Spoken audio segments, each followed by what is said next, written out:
I have a challenge for you.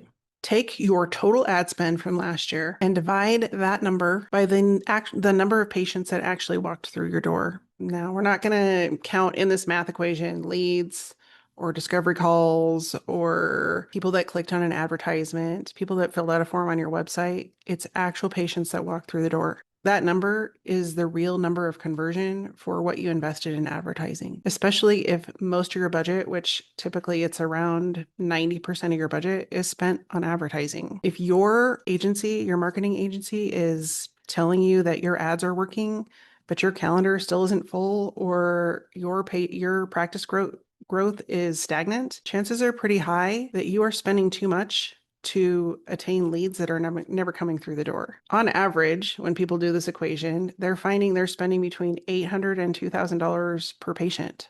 And sometimes that number is even higher. Now, let's contrast that to how much you spend on a patient coming from a referral, whether that's another doctor, primary care, or referral partner, or it's word of mouth from one of your patients. Chances are that investment is substantially lower if there's any investment at all. There seems to be a pretty big gap here. This video, we're going to talk about why that gap exists, how to close the gap, and why most practices are pouring money into the wrong side of this equation. If we haven't met yet, I'm Alisa Conner, and I show up every week to help specialty medical practices and professional service organizations grow, not by outspending their competitors, but instead by creating and delivering client and patient experiences that your patients and clients can't wait to tell other people about. So if this sounds like you're spending money on advertising, they see an ad, they click the button, and they fill out a form, but then they never show up for a consultation, or they never get on the calendar, or they do get on the calendar and they cancel. Or maybe you're running an educational webinar and you're running advertising to fill the webinar, and people either don't sign up or they don't show up. And you're thinking to yourself, what are we doing wrong? We're doing all the right things.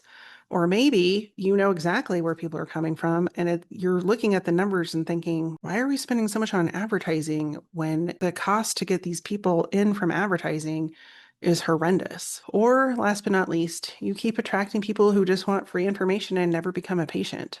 That is the most frustrating of all, because it's like looky-loos. It's like having a looky-loo as a real estate agent who comes in, looks at the house, and nitpicks about the color of the trim, even though they have no intention of ever buying the house. So you may have a lead path that looks something like this. They see an ad. They sign up for a webinar. The webinar leads to a discovery call that is specific to the patient. They sign a contract and move into treatment. Your agency keeps telling you that leads are great. The problem is people are falling off the pathway all along the way. And so by the time that they actually get to the signing up for a treatment plan, your leads have diminished to nothing. And a lot of that can be prevented and isn't being prevented because there's no infrastructure, plan, process, or filtering in place. This is a funnel that should theoretically work, but the problem is there's no mechanism in place to build trust. And you're asking patients or future patients to invest between $5,000 and $15,000 right off the bat, and they don't know you from Adam. For most people, the trust bridge that you're trying to create with that funnel is just simply too long. You need to build trust quicker and to create authority for what you do faster so that they make a decision faster. The reality of functional medicine is that it requires a trust factor that usually can't be met through ads. But every agency has told you investing in ads is the way to get new leads through the door. There are 4 specific ways that trust needs to be built in the functional medicine dynamic. And if you aren't meeting people at each of these phases, you're going to struggle to turn them into patients. And the reason is you're fighting a couple of challenges. One, you're asking them to choose an alternative path from what conventional medicine would say is the way to treat their condition. And the second is any kind of decision that deals with health and finances has to meet a certain trust level. That trust level isn't going to be built by a landing page or even a webinar. So let's dive into those 4 areas of trust that need to be built and brainstorm some ways that you can add that trust building into your marketing and business growth plan. Let's dive into those unique dynamics to build trust that apply specifically to functional medicine. Number 1 is investment. Most patients realize when they go to a doctor, it's going to be somebody in their network. They're going to have to pay either a copay or maybe a deductible.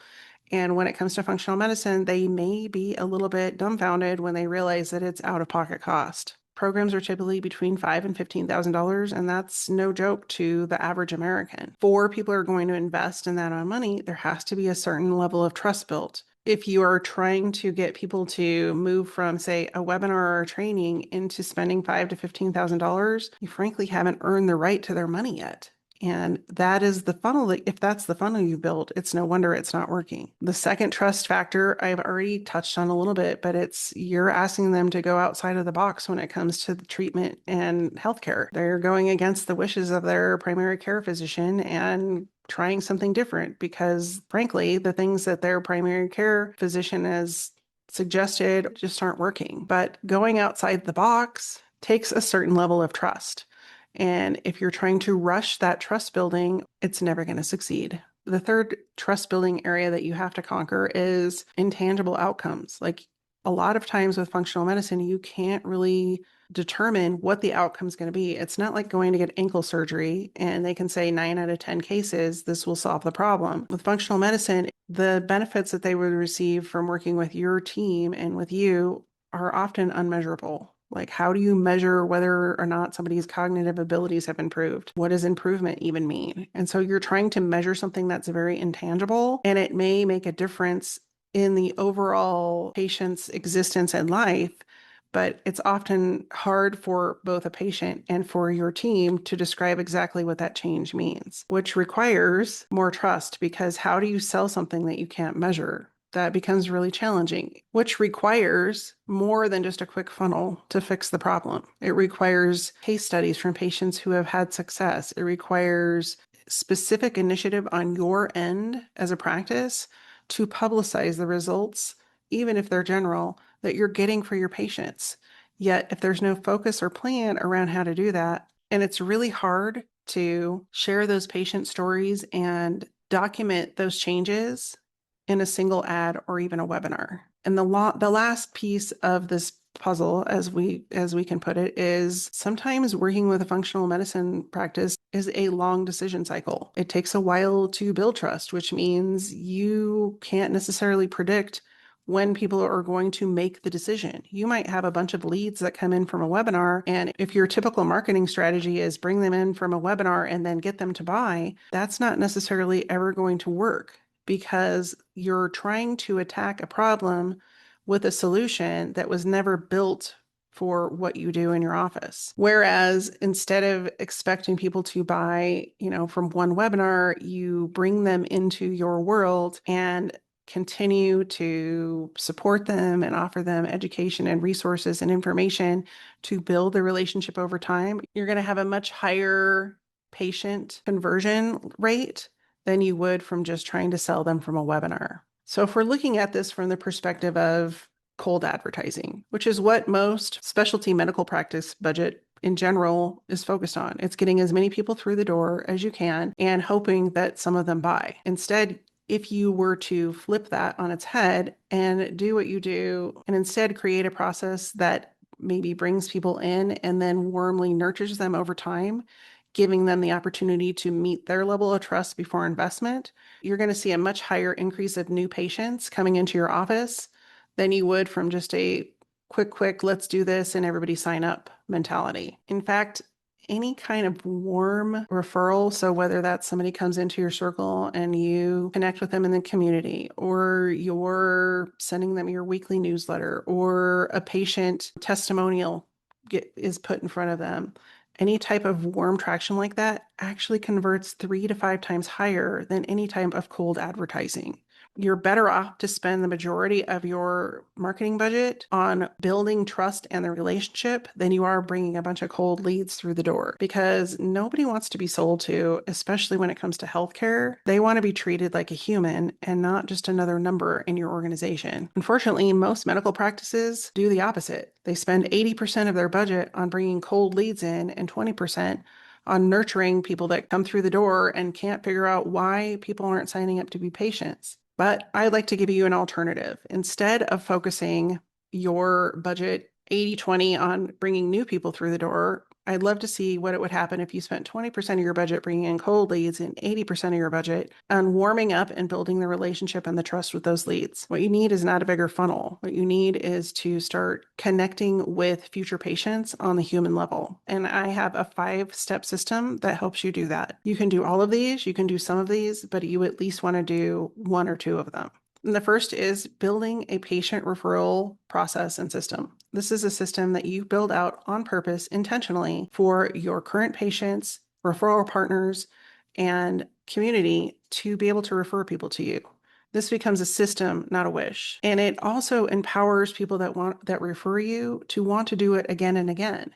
Because who doesn't want to be rewarded, even if it's in some small way, for recommending your practice? They don't have to, but what they do, and then they feel and they're rewarded, they're going to repeat that behavior without even being asked. So building a system that's very intentional around how people refer you only benefits you in the long run. So an example of this outside of functional medicine is our dentist. I'm going to the same dentist for probably 25 years now. But every time I've ever sent them a referral, the next time I go in for a cleaning or whatever my dental visit is, they have a card for me. And the card is handwritten. It's a thank you, and it's signed by both of the dentists in the practice.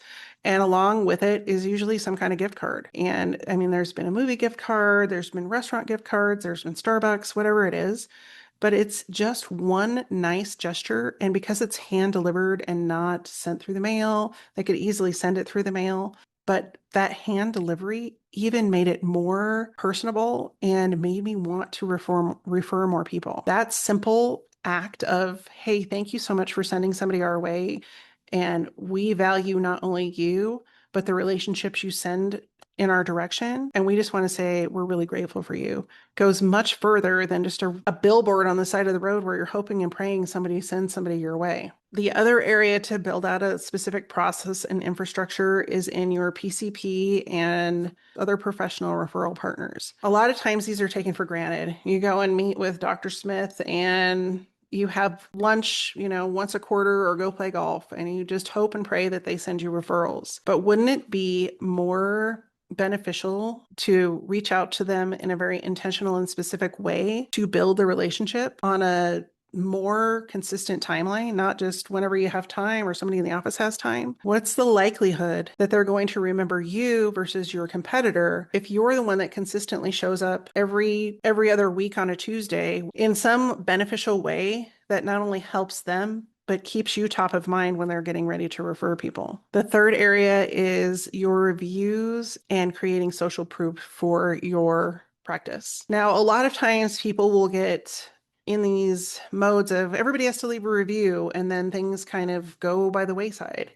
And the next thing you know, you don't have any current reviews on your social media pages, on your website, or even worse, you don't have good reviews. And not having a process or a system around that review process can not only be damaging, but it's definitely not going to work for your highest benefit versus creating a process and a system around not only gathering reviews, but tooting your own horn, for lack of a better term, when you have a really great review and putting that out so that it builds authority for what you do and who you are as a practice is one of the best ways to utilize the hard work it takes for somebody to go and leave a review. And it's a lot of work to get people to leave reviews. So once you have them, why not use them to the maximum capacity? The side benefit of that, of reviews and testimonials and case studies like that, is that it starts to build the trust factor. Even if your future patient doesn't know you, it starts building trust with them immediately because they can see all of the other people that you've helped. And if you're using the reviews that you have effectively, they may even see themselves in the story that was shared by the person leaving the review. And that is emotional connection 101. They're going to connect with who you helped and realize that they have the same condition you already helped someone else with. So that starts to build trust in their mind, and it will likely bring them to full cycle of becoming a patient quicker. The fourth part of this equation is creating an educational content ecosystem. And this not only benefits your practice by creating opportunity for search engines and AI to come and visit your website because you're now an expert in certain areas, but it also provides information and context around what you do for current patients, future patients, and it can have a twofold effect. Not only will it help future patients to identify, oh, I didn't know that this could be a potential option for me to address some of the challenges I'm having around energy. But when they read that article, it clicks another little button in their head and says, oh, wow, if they wouldn't have published that article, I wouldn't have known that. Maybe I should reach out to them and see if they can help. The other piece of this is that you may have current patients, when you consistently show up, whether it's in their inbox or with a blog post or on social media, with this new information, it may trigger them to want to work with you even longer because now they're aware of whatever this new information is that could help them with their energy. And that was something they're already struggling with. So whether they're working with you with one thing or on one thing or another, this could potentially grow the trust they have with you and continue to build that relationship and their investment in your practice. And then last but not least is always community presence. Whenever you can show up live in your community and build relationships, whether it's around education or you're just showing up visibly as somebody who supports your community through sponsorship or partnership, anytime you can do that, it's going to continue to put your name out there. And the more that your community sees who you are, what you do, they're going to start to remember what your practice does. And then when you have all of the other components of this system in place, it's just one more reminder. Oh, there they are again. Oh, there they are again. And it takes 8 to 9 times for somebody to see and recognize you and what you do, regardless of your business. So the more times that you can stay in front of people, the more times you have the opportunity to build trust, build the relationship, and build the connection that they need to come and work with you.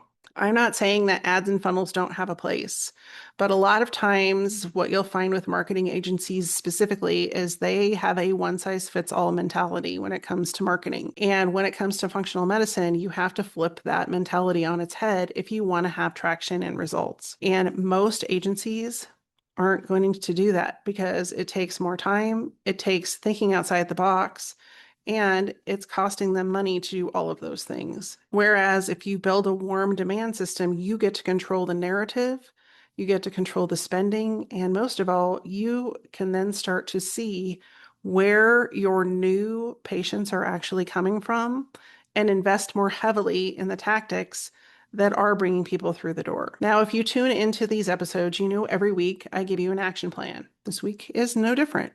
So let's dive into this week's action plan. Number 1 is a little bit of homework that includes math. Go and dig out what you spent last year on cold advertising. See the number, take that number and divide it by the actual number of patients that walked through your door and see how much it costs per patient to spend that amount on cold advertising. Now, if you can do the same for warm leads or referral relationships, that's even better, because the chances are that your referral partners and word of mouth relationships, if they cost you anything at all, it was very minimal. And I want you to look at those two numbers side by side. Step 2 is to look at any kind of sales lead generation funnels you're running right now.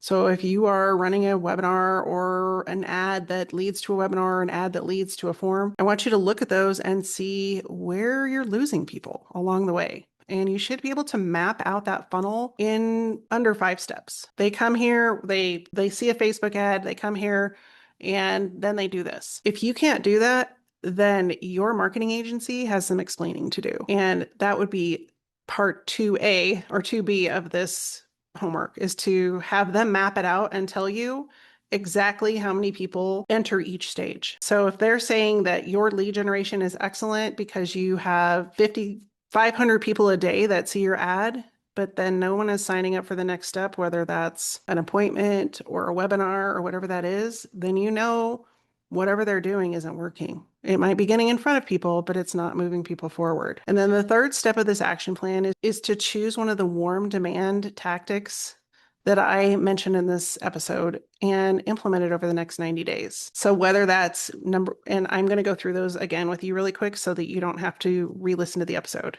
The first is to build some sort of structure around how people deliver referrals to you. Your process can be different than the one I explained or the one that I went through, but create some sort of process around it so that it's intentional. The second is identifying a way to consistently show up to your other referral partners, whether that's chiropractors, PCPs, specialists of some sort. You know who those partners are. How are you going to consistently build that relationship and stay in front of them? And what are the timelines associated with that? And even better, who is responsible for that timeline and those reach outs? The third is focusing on your reviews, testimonials, and case studies. Create a process around that. How are you going to reach out and get them? How are you going to approve them? How are you going to showcase them? Whatever that looks like. There's a lot of different options there.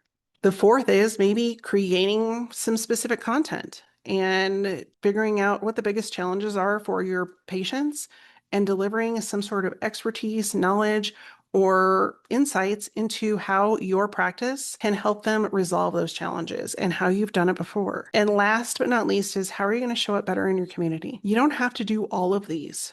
Just choose one, take some steps moving forward, and implement over the next 90 days. Now, if you're like most practices, you're probably thinking to yourself, I'm already overwhelmed. I don't know where to start. I don't even know how to identify any of these things. And the math equation you gave me went in one ear and right out the other. If that's you, you're not alone, which is the exact reason I created a revenue leak assessment that helps practices just like yours become aware of where they're leaking profit.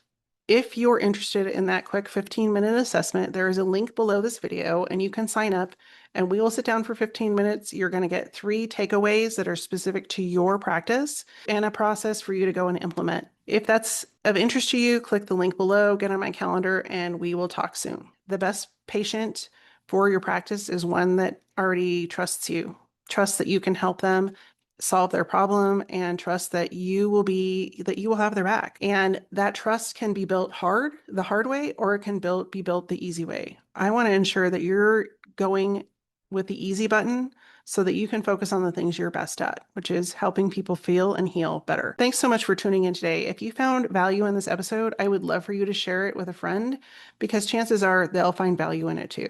If you're watching on YouTube, I would love for you to hit the like button because I love that and so does YouTube. In the meantime, I will see you next week. Take care, be well, stay safe. See you soon.